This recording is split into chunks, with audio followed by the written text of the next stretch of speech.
Did you know research has shown that as early as age 4, children can learn that behavior has causes, that people have feelings, and that there is more than one way to solve a problem? Dr. Myrna Shure's programs, I Can Problem Solve, ICPS for short, and Raising a Thinking Child teach children how to think versus what to think in ways that help them solve typical everyday problems. Hello, I am Pam Countouris, an international ICPS trainer. On today's Parenting Behind the Behavior, we're going to take a look at how adults typically respond to children when a problem occurs and introduce a new way to talk with children. Dr. Shure uses a dialogue ladder to illustrate communication styles or approaches when problems arise. Let's take a look at the ladder and discuss the different rungs, their level of effectiveness, and how to assist children to learn, develop, and apply necessary problem-solving skills. As you can see, the ladder has 4 rungs. There is a time and a place for each approach for communicating with children, which we will discuss. Let's use a typical scenario that happens in most homes and relate it to each communication approach. Imagine you're in the kitchen preparing dinner and your children are in the other room fighting over a toy.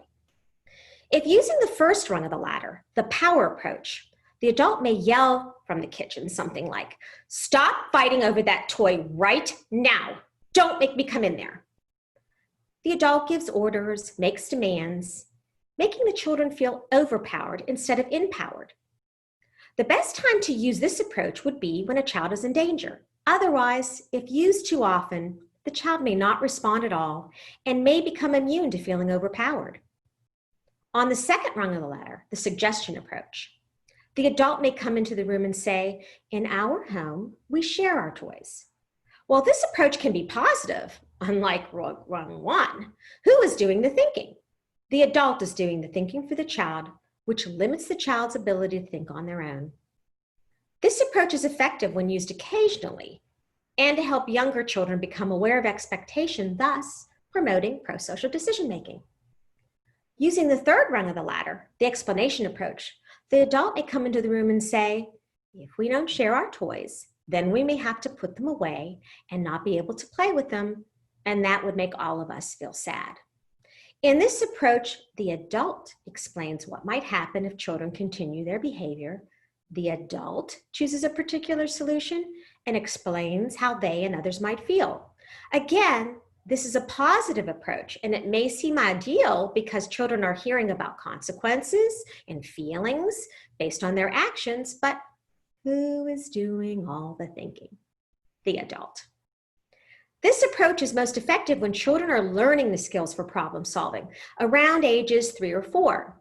But if used too often, the child may tune out the frequent adult attempts to explain and only hear blah, blah, blah, blah, blah. The fourth rung of the ladder is the ICPS problem solving approach.